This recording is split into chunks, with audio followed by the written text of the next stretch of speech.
Hello students, आइए जो next problems की ओर बढ़ते हैं। मैंने जो अपनी पिछली वीडियोस में मैं कहाँ तो पहुँच गया था, 38 क्वेश्चंस, 90 बुक्स वेयर डिस्ट्रीब्यूटेड, ये मैंने आपको सॉल्व करा चुका था। अब आते हैं 39 पे। जो प्रॉब्लम नंबर 39 है, इसमें आप देखिए क्या कह रहा है। If the rent of a house is 375 per month, find its rent for 2 months.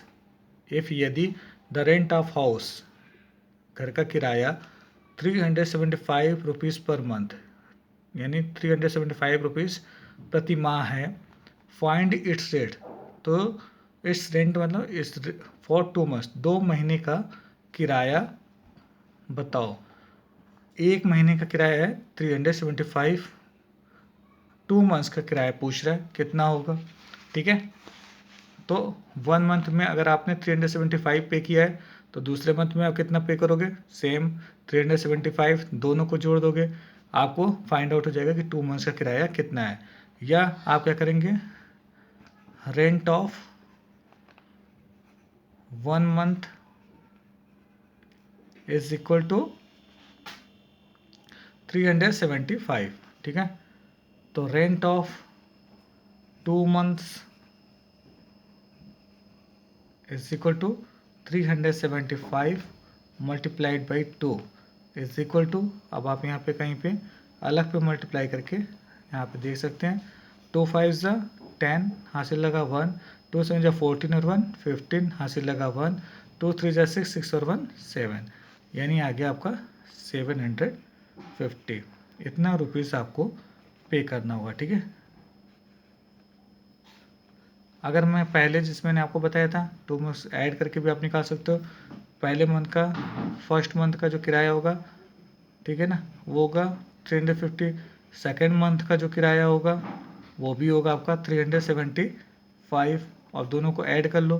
5 5 10, हासिल लगा 1, 7 7 14 और 1 15, हासिल लगा 1, 3 3 6 और 1 7। ठीक है, इतना रुपीज़ ये आपका सेम टू सेम आ गया। तो ये दोनों मेथड से आप ये सॉल्व कर सकते हो। ठीक है, नेक्स्ट आते हैं 40 पे। अ बस carries 82 passengers in one trip. एक ट्रिप में एक बस 82 पैसेंजर कैरी कर सकते हैं, ले जा सकती है। How many passengers are carried in 7 trips. अगर वही बस 7 ट्रिप्स, 7 चक्कर लगाए, तो कितने पैसेंजर, कितने यात्री को वो ले जा सकती है। सेम टू सेम वही फॉर्मूला अप्लाई करना है। देखो,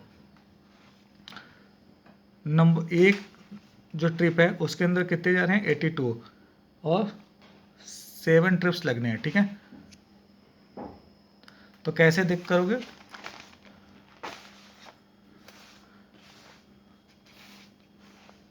फर्स्ट ट्रिप में कितने पैसेंजर जा रहे हैं,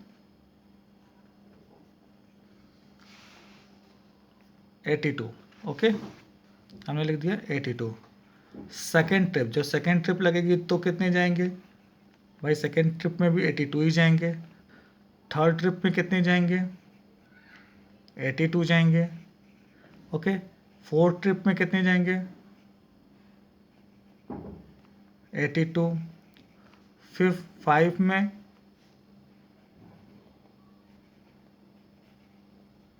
82। सिक्स ट्रिप में कितने जाएंगे, 82। सेवन ट्रिप में कितने जाएंगे, 7 ट्रिप में भी 82, क्योंकि प्रत्येक ट्रिप में वो सिर्फ 82 पैसेंजर ले सकते, तो ऐसे इसने 7 ट्रिप लगाए। ठीक है, अब ये आप जोड़ोगे, जो आएगा इतने पैसेंजर्स वो 7 ट्रिप में बस ले जा सकती है। तो अब ये क्या है, 82 plus 82 plus 82 plus 82 plus 82 plus आप इतना करेंगे, या आप क्या करेंगे, नंबर ऑफ टाइम्स जितने बार रिपीटेशन हुआ उसे गुणा कर देंगे। ये इक्वल कितना होगा, 82 इंटू 7। ठीक है, तो 82 7 का मल्टीप्लाई करेंगे तो क्या आएगा, 7 2 जा 14, 7 8 जा 56, 56, और यहाँ पे था 7 2 जा 14, हासिल 1 लगा था, 7 8 जा 56 और 1 57, यानी हो गया 574 पैसेंजर्स। इतने पैसेंजर्स जो है 7 ट्रिप्स में बस जो है लगा सकती है हम। जो ये ऊपर वाला फॉर्मूला है ये जोड़ वाले मेथड्स हैं, मतलब मैंने एडिशंस करके आपको बताया है। आप जानते हैं जितने बार अगर सेम नंबर रिपीट हो रहा है तो जितने टाइम रिपीट्स होता है उससे अगर गुणा कर दे तो सेम रिजल्ट आता है, ठीक है। तो आप अगर शॉर्ट फॉर्म में कर सकते हैं तो इस तरह के लिख सकते हैं, नंबर ऑफ पैसेंजर्स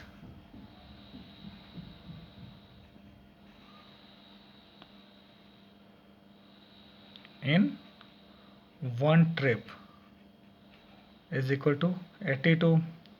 तो number of passenger in 7 trip is equal to 82 into 7। जो ये आप देख रहे हो मैं ये लगा रहा हूँ, इसका मतलब ये जो ऊपर के जो वर्ड है ना ये नीचे में कॉपी किया है, ठीक है। इसके बाद जो आपने यहाँ मल्टीप्लाई करके रिजल्ट निकाला है वहाँ पे आप लिख दे 574 इतने पैसेंजर, ठीक है। ये आपका आंसर हो गया, ओके। आइए नेक्स्ट प्रॉब्लम सॉल्व करते हैं। Problem number 41। John bought 2 bags of wheat weighing 67 kilogram and 89 kilogram respectively. He used 45 kilogram of wheat. How many wheat remained unused?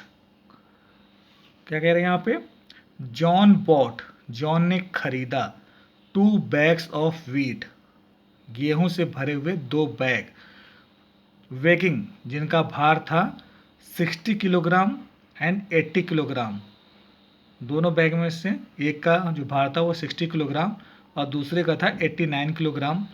He used 45 kilogram of wheat, उसने जो है 45 kilogram गेहूँ use कर दिया यानी प्रयोग में ले लिया।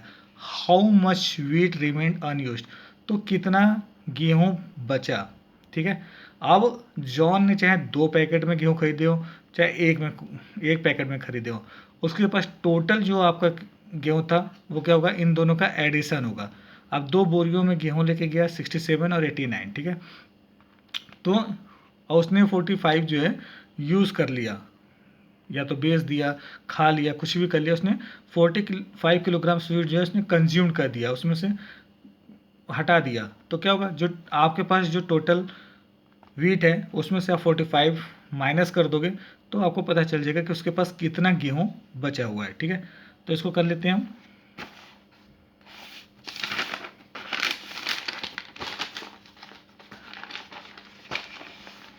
सबसे पहले हमें करना क्या होगा, हमें पहले total weight of wheat find out करना पड़ेगा। तो टोटल वेट क्या है,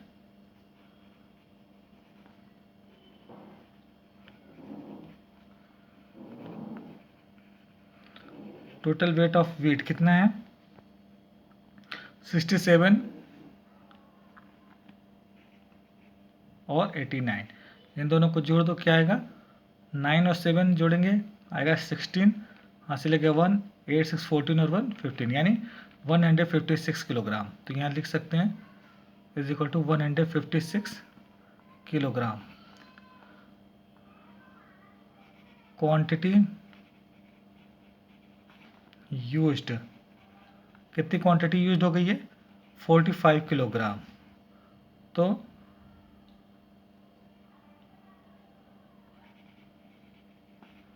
वेट ऑफ अनयूज्ड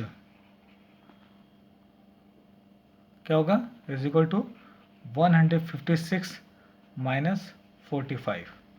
ये जो टोटल हमारे पास वीट था, ठीक है, उसमें से जो हमने कंज्यूम कर लिया, या तो खा लिया या बेच दिया, कुछ भी किया, ठीक है। तो उसको हमने जब यहाँ पे किया 156 माइनस 45, अब यहाँ पे माइनस कर लो कहीं यहाँ पर अलग, या इसी में अगर आप डायरेक्ट माइनस कर सको तो यहीं पे माइनस कर सकते हो, ठीक है। 6 में से 5 गया 1, 5 में से 4 गया 1, 1 यानी 111 किलोग्राम ये आपके पास स्वीट शेष बचा, ठीक है। ये इसका आंसर हो गया। अब आते हैं नेक्स्ट प्रॉब्लम पर। Divide and find dividend, divisor, quotient and the remainder. अब इसको तो मैं बाद में आपको बता दूंगा, आगे आने वाले सवालों में एक मैं इसमें सॉल्व कर दे रहा हूँ, जैसे आप फाइंड आउट कर सको कि कैसे ये सवाल होगा। ठीक है, 48 है, 5 से डिवाइड करना है। ठीक है, अब 5 की टेबल पढ़नी है। देखिए पहला इसका जो फर्स्ट नंबर है ये 5 से छोटा है, तो हम दोनों नंबर को एक साथ लेके चलेंगे। हम 5 की टेबल इतनी बार पढ़ेंगे कि 48 से या तो 48 आ जाए या उससे कम हो, लेकिन ज़्यादा नहीं होना चाहिए।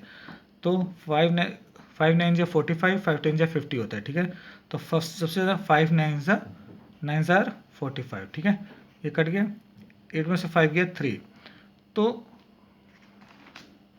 अब इसमें क्या है, डिवाइज़र क्या था 5, डिवाइडेंड क्या था 48, कोसेंट क्या आया 9 और रिमाइंडर क्या नीचे है 3। तो ये हमारा हो गया,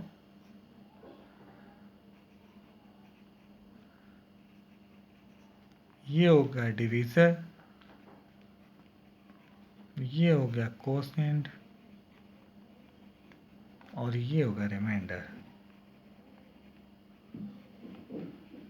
तो सभी सवालों में यही होगा। ठीक है, जब आप इस सवाल को पूरा करोगे तो आप लिख सकते हो। ठीक है, यही हमें फाइंड आउट करना है, divide and find divisors quotient and the remainder. Divide and divisors और कोसेंट एंड रिमाइंडर आपको लाइन से चाहो तो यहाँ लिख सकते हो। अगर जैसे कि मान लीजिए सवाल में 82 कर ही देते हैं, मैं सवाल कर ही लेता हूँ। ठीक है, अब अलग आप पहले कर लो सवाल को। तो इसमें देखिए 82 है 9, तो हम जानते हैं 9 9 जा 81 होता है। ठीक है, कट गया 1। तो अब यहाँ पे क्या लिखोगे इस सवाल में, इस सवाल में ये होगा 9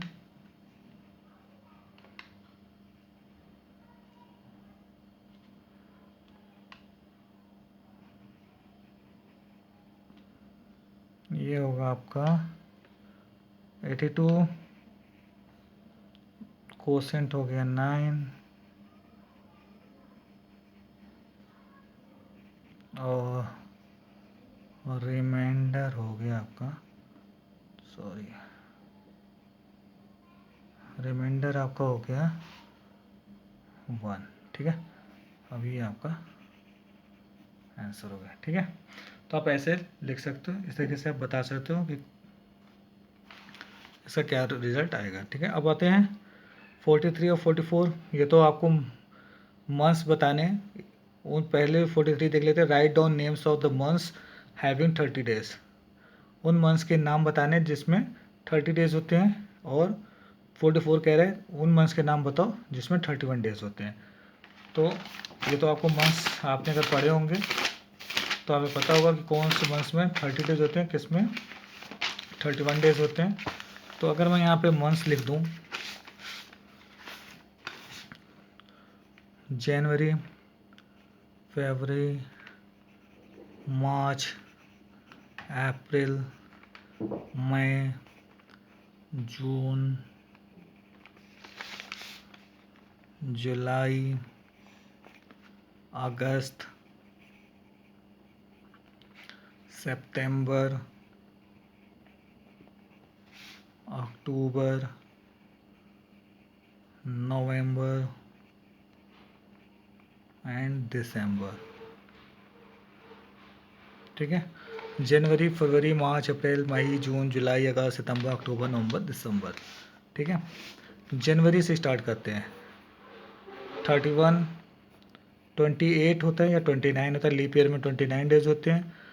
ठीक है, इसमें 31, 30, 31, 30, 31, 31, 30, 31, 30 और इसमें 31। अब आप देख सकते हो कौन सा है इसमें 30 डेज वाला, अप्रैल।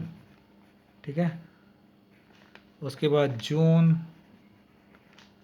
आता है, सितंबर, इसके बाद आता है नवंबर।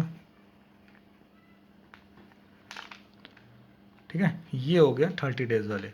अब 31 डेज वाले, जनवरी, मार्च, मई, जुलाई, अगस्त, अक्टूबर और दिसंबर।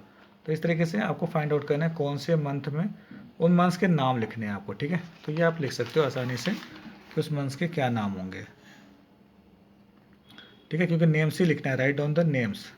तो उन मंथ्स के नेम लिखने हैं, आप स्पेलिंग याद कर लीजिएगा सभी मंथ्स की, और उसमें जो मैंने बताया है, और जो 30 डेज़ वाले हैं उनमें उनके उन मंथ्स के नाम इस 43 में, और जो 31 डेज़ वाले हैं 44 वाले प्रॉब्लम्स में। ओके, अब आते हैं 45, प्रॉब्लम नंबर 45 है, shade half of each figure with pencil. तो यहाँ देखिए पहले से ही हाफ फिगर पेंसिल से फिलअप है, मतलब जो फिगर आपको दिया गया है उसका जो हाफ पार्ट है उसको पेंसिल से कलर करना है, ठीक है।